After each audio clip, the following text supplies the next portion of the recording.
ele participa de uma pesquisa que está mudando a vida dos diabéticos. Eu vou conversar com o endocrinologista Carlos Eduardo Barra Cury.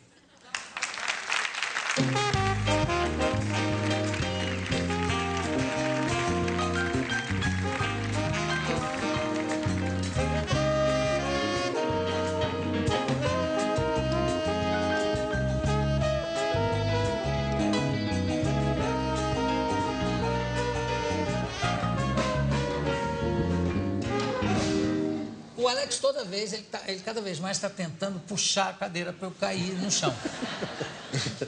Porque eu já pedi para ele empurrar a cadeira, né? Mas não adianta, ele agora faz assim, desculpa, seu João. Desculpa, senhor. Passa por essa centésima vez, passa, tudo bem. Obrigado. Depois passa lá no camarim, que eu tenho uns projetos de outros empregos para você. Inclusive um deles como maquinista, jogando carvão no fogo. Desculpa. Que nada. Carlos Eduardo Barra Cury, mesmo, Barra. Isso não é endereço na internet. Já aconteceu de alguém escrever o Barra mesmo quando eu digo o nome. Em estabelecimento comercial já aconteceu. Já aconteceu. E eu não acredito que a pessoa faz isso, mas acontece. Não, acontece. É como o Alex, eu não acredito nas coisas que ele faz aqui comigo. Se bem que eu já dei... Posso tomar um segundinho para mostrar o flagrante que foi dado no Alex, na minha sala? Cadê? Tá no ponto aí, por acaso, Vinho? Ah, olha aí. Não, quem resolve isso sou eu, querido. Vou te arranjar 2 blocos de entrevista. Eu falo pro gordo e fim de papo. O que eu falar pro gordo é lei. Pode contar. 2 blocos. Tá certo. Um abraço, um abraço.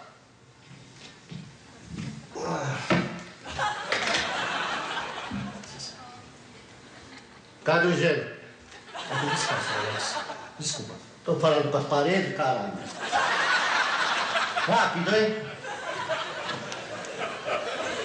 Tá vendo que eu tenho que aguentar aqui? Enfim. Você está participando, é um assunto que eu acho que interessa muita gente, não só no Brasil, no mundo, né? E muita gente que se preocupa, muita gente que não percebe que está tendo, né? Porque às vezes não se examina na hora certa. Eu acho que é um papo aqui de utilidade pública. Eu até antes perguntei se tinha alguém que sofria de diabetes na plateia e algumas pessoas levantaram o braço. Você participa de uma pesquisa que está mudando a vida dos diabéticos. Em que sentido exatamente? Como é a pesquisa? O João, é assim, é uma pesquisa voltada para o diabetes tipo 1. Perdão, a tipo 1 é aquela que a pessoa tem já em criança. Isso, é assim, para todo mundo entender, são 2 tipos básicos. Tipo 1 é em crianças e jovens magros e que normalmente não tem história na família. E esse diabetes tipo 1 é aquele que o pessoal tem jovem, conhece algum coleguinha que aplicava injeção.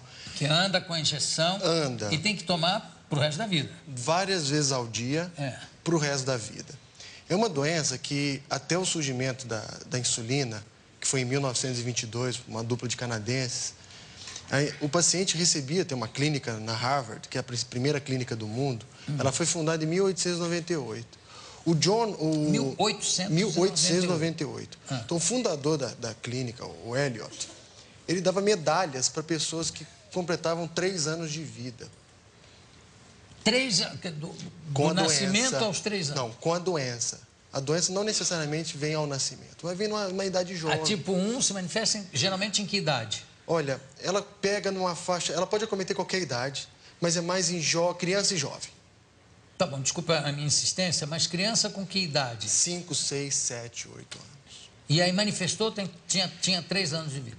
Isso, aí ele dava medalha para quem conseguia durar, porque ele fazia coisas assim, intuitivas. Olha, beba muito líquido, coma menos, coisas desse tipo. Corte açúcar? Corte açúcar. A gente hoje... Massas? Felizmente hoje, Jô, o diabetes, a gente vai falar da pesquisa, mas é bom deixar bem claro.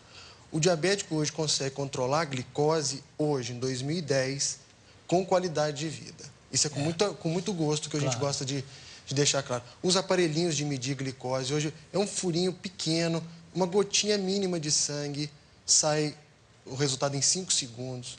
As canetas de aplicação de insulina são canetas que, sem brincadeira, você aplica, não é papo de médico, É tipo o EpiPen, né? Sim, né? Você não sente mesmo, não é conversa de médico. E, assim, a gente fica muito satisfeito de poder dar aos pacientes... Hoje tem esquemas de insulinização que a gente passa para o paciente, que ele tem uma certa flexibilidade alimentar. Sim, claro. Mas você é diabético, não, né? Não sou. Tenho muitos familiares, tenho muitos conhecidos, como todos têm. Eu também tenho muito... apesar de gordo, etc e tal, a minha taxa de glicose, que eu controlo tudo, todo ano, né? Sempre ótima. Mas é claro que, como todo mundo, como você falou, todo mundo tem amigos que tem tipo 1 ou tipo 2, que é uma que se manifesta depois, né? Tipo 2 é aquele, para completar a comparação, é o do adulto que tem obesidade abdominal. Não necessariamente obeso, obesão. É o que eu já falei disso. Basta a barriguinha. O maçã, o gordo maçã. Obesidade do tipo maçã. Existe tipo... essa categoria. Existe. Essa classificação. Isso, né? É científico. E ele vem num pacote. Diabetes tipo 2, pressão gota, alta. Pressão alta, gordura no fígado, triglicérides alto, apneia do sono, tudo isso associado. Esse é o tipo 2, é 95% dos casos. É o caso que, se eu não me engano, é o caso que é mais indicado para a cirurgia de redução do estômago, A cirurgia, né? de redução do estômago, ela é uma das alternativas para esse diabetes tipo 2. Ele atua muito bem. Eu conheço uma moça em Nova York que era gorda, bem gorda. Ela fez a cirurgia e ela era diabética e a diabetes desapareceu. Quer dizer, não imediatamente, mas em 6 meses, ou muito rapidamente, a taxa dela foi para a normalidade. Ela não precisou nem mais tomar insulina. Isso pode acontecer ou acontece sempre? Acontece na maioria. É impressionante. Por vários motivos. Primeiro, pela perda do peso. É claro. Primeiro, e segundo, porque a cirurgia... Hoje existem alguns tipos. Mas elas mexem no intestino e hoje a medicina já sabe que o intestino envia um sinal ao pâncreas, estimulando ele a produzir insulina. Engraçado. Quando a gente come, o alimento, quando passa no intestino, parece que ele manda um sinal para o pâncreas. Olha, começa a produzir que lá vai comida. Hoje a gente já sabe que existem hormônios chamados incretinas, de incrementar a produção de insulina.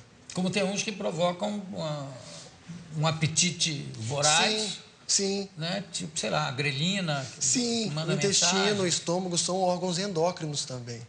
Produzem hormônios. Carlos, você está falando de coisas práticas, né? Tanto diabetes tipo 1 ou tipo 2 que podem se utilizar desses recursos. Mas já existe alguma perspectiva de se colocar um órgão produzindo insulina, sei lá, um pâncreas, alguma coisa que substitua e que faça insulina? Existem estudos nesse sentido? Hoje a gente está tudo evoluindo bem rápido, por isso que eu te disse da qualidade de vida em 2010. Nós estamos para ter aparelhos que medem glicose sem furar o dedo, tipo aquele oxímetro que tem nas UTIs. Sei. A insulina oral, insulina inalada e... Inalada? Como bombinha de asa. Sei. Agora, isso está tudo para sair agora, está no forno. E isso para um paciente diabético, você não sabe o quanto que o olho dele brilha. Até que ponto esse tipo de tecnologia vai ser acessível a toda a população? Porque eu sempre penso na população carente, né? Que parece que está vendo uma coisa de ficção científica. Em relação a SUS e a tudo isso, como é que vai ser? Eu acho que tudo do SUS tem que ter padronizações. Então, no início, você tem que ter casos específicos. E à medida que uma droga, um medicamento é lançado, há uma redução do preço gradual, isso passa a ficar mais fácil para todo mundo. Mas hoje, desculpe interromper, mas o governo hoje facilita muito a vida do diabético. O estado de São Paulo, especialmente, tem uma facilidade muito grande. As fitas, muitas vezes, em muitas cidades, são gratuitas, o paciente ganha. As insulinas também. O próprio ministro da Saúde atual me parece um homem muito preocupado, muito cuidadoso em relação a que a população tem um acesso bem abrangente às coisas. Só que é um país imenso e deve ser uma luta de minuto a minuto com as coisas, né? Eu não sei quem vai pagar essa conta, porque a gente tem hoje uma expectativa média. A pesquisa feita no Brasil em 80 mostrou que a gente tinha, nos adultos, 7,6% de diabéticos. Em Ribeirão Preto foi a segunda grande pesquisa, 12,1%. Loucura. Nos Estados Unidos, no ano passado, acima dos 60 anos, 60% tinha alguma alteração da glicose. E hoje, se você for ver, nós estamos vivendo muito. A expectativa de vida 73, pela última da média. que saiu. Média, claro. E hoje os meninos estão ficando diabéticos tipo 2, novos. Eu me assustava quando atendi um diabético tipo 2 de 40, estou me assustando com 30. Hoje eu tenho pacientes de 20 anos. Que já tem tipo 2. Tipo 2. A pesquisa com células tronco, que eu acho que é uma das suas especialidades. Sim.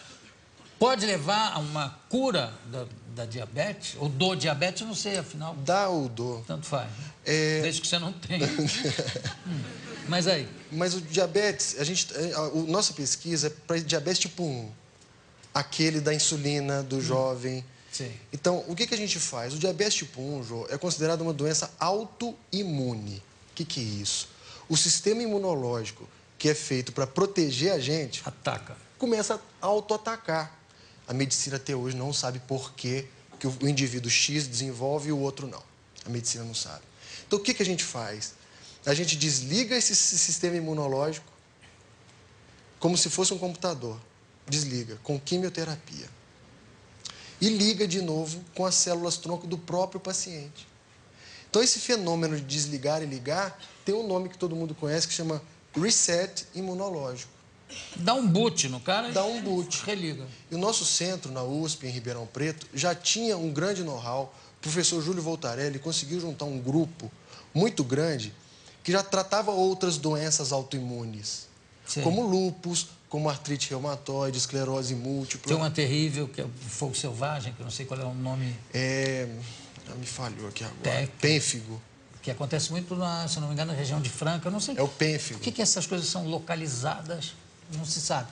Agora, eu vou abrir perguntas aqui para a plateia, se alguém tiver curiosidade. Mas antes eu quero perguntar o seguinte. Duas coisas que apavoram em relação à diabetes. Problema nos pés, ou feridas que abrem no pé de um diabético, que ele não trata, ou às vezes perde o pé ou a perna.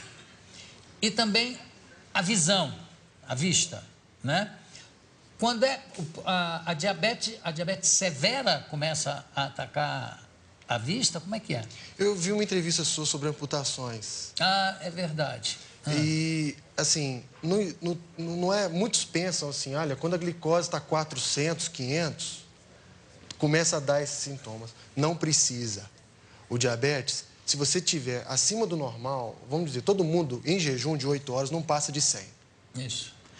Se passar de 126 é diabetes para cima. Se você ficar 10 anos ou 5 anos com a glicose de 160, 170, você não tem sintoma, não dói, não sangra. Diabetes é uma doença silenciosa. E aí você vai descobrir o diabetes quando tem uma ferida no pé que não cicatriza. E a visão, e a vista? Então, o diabetes é a principal causa de cegueira no mundo. É a principal... No Brasil, também. Junto com o glaucoma, né? E também a pessoa não se dá conta. Não se dá conta. No caso de amputações, o trauma é a principal causa de amputação no mundo. Mas as não traumáticas de membros inferiores é o diabetes. Porque o diabético, muitas vezes, ele não tem sensibilidade adequada no pé. É um paciente que anda de chinelo 1 quilômetro e só descobre 1 quilômetro que o chinelo ficou para trás. Mas é terrível. Agora, a gente começou, eu perguntei sobre transplante, você falou, aí o assunto foi virando e eu não teve a resposta. Como é que está em relação a transplante? Nós temos hoje, só do transplante de célula-tronco, o nosso grupo hoje é pioneiro no mundo. É com muita satisfação que eu te digo isso. É uma pesquisa brasileira, sabe, na USP, em Ribeirão Preto, e que foi o primeiro transplante de célula-tronco em seres humanos para diabetes é nosso. E deu certo? Hoje nós temos pacientes há mais de 6 anos sem levar uma picada. Curados. João. A gente não usa o termo cura, não. Tudo bem. Porque dieta e exercício Eles continuam fazendo uma dieta saudável. O exercício é importantíssimo. Sim, isso é tratamento. O pessoal acha que não é. Não, é assim, ele continua tratando. Dieta adequada e exercício. E está no livro, Jô, o paciente que não aplica insulina morre. E eu nunca pensei na minha vida, enquanto médico, que eu fosse conseguir tirar a insulina de alguém. E você pegar um paciente que está aí 4 anos, 5 anos, mede um aparelhinho lá das 90. Isso eu já tenho história para contar para o resto da vida. Outra coisa que eu sempre acho curiosa é como muda a taxa do controle da diabetes, né? Quer dizer, através de um exame de sangue. Já foi que era ok até 120, eu acho. 140. Já até foi até 140. 140, né? Hoje em dia, 100 ali está batendo no limite. 90 a 100, né? Qual é o critério? Deve ser através de observação em vários pacientes, né? É assim. Eles pegam quanto, eles acompanham a glicose de um grupo de indivíduos e vê o que acontece com esses indivíduos ao longo prazo. Certo. E o corte de 126 foi de uma população americana que eles viram que a partir de em torno disso, a longo prazo, eles tinham mais retinopatia diabética. Também o controle com o oftalmologista também acusa quando está havendo algum problema, sim, né? Sim, por isso todo diabético tem que ir ao oftalmologista todo ano. Cá para nós. E todo mundo tem que ir ao oftalmologista todo ano. Claro. E até um alerta bom para todo mundo que está vendo, uma utilidade pública, você disse. Não esperem sintomas. Todo mundo pergunta, mas como é que eu vou fazer então para quem está em casa ouvindo a gente? Todo mundo tem uma noção. A diabetes é urinar muito, beber água demais e perder peso inexplicado. Mas, gente, tem que ir no médico. Pessoas têm que medir glicose no check-up. Porque a gente estou cansado de pegar, e o homem, principalmente, o masculino, ele não vai ao médico. E quando eu estou cansado de atender homens, numa faixa de 40, 50 anos, que você chega lá, cai tudo de paraquedas. Numa hora só, gota, diabetes, colesterol, triglicerídeos, tanto é que o Ministério da Saúde hoje foca a saúde no homem. Tem gente que diz que não vou fazer exame porque pode descobrir alguma coisa. Mas o propósito do exame é ver se tem, não é para descobrir, não é quem vai inventar alguma coisa, né? Tem alguém na plateia que queira fazer alguma pergunta para o Dr. Carlos Eduardo? Pode perguntar, o microfone está aí. Por que é que hoje a maioria das pesquisas são feitas baseadas em cima das células-tronco? Olha, é um campo muito interessante você estudar célula-tronco. É uma nova abertura de janela, eu acho. Muitas coisas que se falam sobre células-tronco são meramente mitos. Outras são fortes perspectivas, outras não têm nada a ver. A gente está podendo participar, esse estudo nosso com célula-tronco, em Ribeirão, hoje nós temos 2 linhas de pesquisa com célula-tronco em diabetes, que é uma grande perspectiva, nós estamos podendo participar disso. E o Brasil hoje, é com muito orgulho que a gente diz que o Brasil colocou um tijolinho nesse rol, que é a terapia celular. Então, num país que a gente sabe que a pesquisa é pouco estimulada, a gente tem que fazer pesquisa, atender o consultório, bater escanteio, cabecear, tudo ao mesmo tempo. Mas é assim, e o Brasil está dando a sua colaboração. E por aí vai. Bom, doutor, eu quero agradecer demais a sua presença, a maneira claríssima e simpática com que você expõe esse assunto. Dr. Carlos Eduardo Cury. Muito obrigado, parabéns pelo seu trabalho. Daqui a pouco a gente volta.